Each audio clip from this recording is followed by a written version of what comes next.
Texas' dominant win over Clemson continues a CFP first-round pattern. Why all the blowouts? Austin, Texas, give Clemson, especially quarterback Cade Klubnik, some credit for battling to give the college football playoff at least a pop of competitive fourth-quarter juice on Saturday. The Tigers made it a one-score game early in the fourth and then sought to do it again by driving to the Texas 5-yard line. Things got tense inside Darrell K Royal Stadium. Then came a telling conclusion. The third game of the expanded college football playoff took place here and followed what was already becoming a familiar pattern. An incredible on-campus atmosphere that reinforces the positives of home playoff games, including potentially the quarterfinals in future years. A mostly non-competitive result. The Longhorns led by 3 scores for much of the game before the Tigers mounted some fight to make it at least interesting. It followed Penn State's 38-10 blowout of SMU earlier on Saturday and a 27-17 Notre Dame triumph over Indiana that wasn't remotely as competitive as the score indicated. Both were physical mismatches that end the final game of the first round. Ohio State blew out Tennessee, 42-17. The Buckeyes jumped the Vols 21-zip in the first quarter, causing frustrated fans to turn off their TVs. That if the College Football Playoff Committee wants to overreact to the small sample size of the first 3 playoff games, and college football is a sport of overreaction, then there is a simple lesson. Beware the team that can't win the line of scrimmage.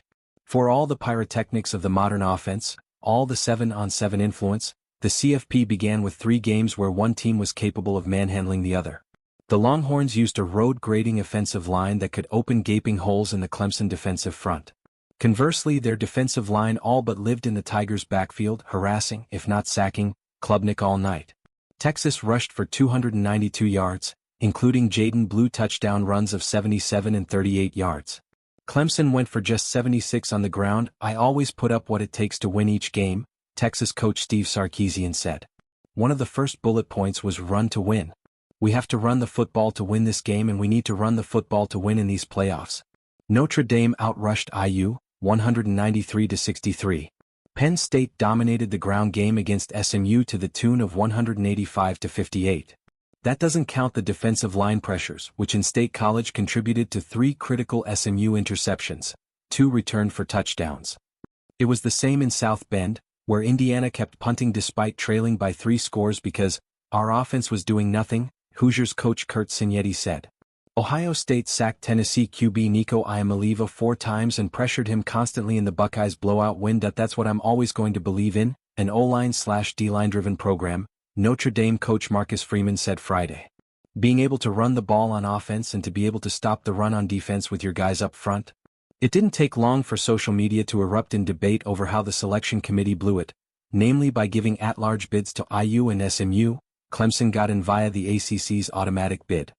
It got so bizarre that at one point ESPN basketball commentator Dick Vitale was clapping on social media at Ole Miss football coach Lane Kiffin, who had posted critically about Indiana and SMU. Did your Ole Miss team ever have a bad game? Vitale, an 85-year-old currently battling cancer, chirped. Look at film of your Kentucky and Florida games. At least Kiffin versus Dickie V was more competitive than most of the on-field action. Strength of schedule, strength of record, quality victories, quality losses, analytics, data points, they all come into play as the committee makes its picks, but in the end, who knows if any of it really mattered. Texas didn't have a victory over a team ranked in the final CFP top 25, lost its conference title game, and advanced. The resumes for Penn State and Notre Dame weren't much better. The Lions beat number 20 Illinois and the Irish handled number 22 Army, but that was it. What they all did have was the ability to block and tackle up front.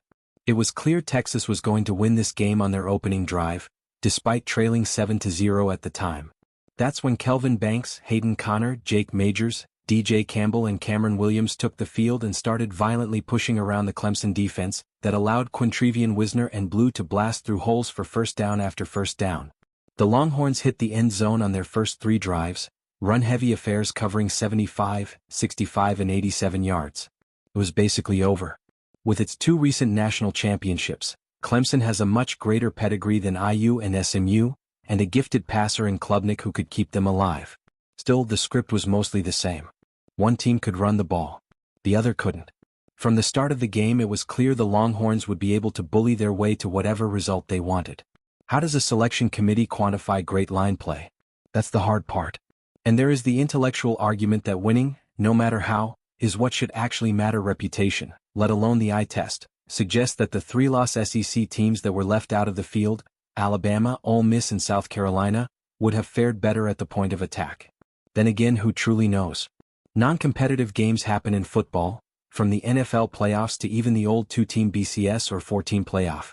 It isn't a cause for panic, although college football is a jittery pursuit that seems to thrive on knee-jerk moves.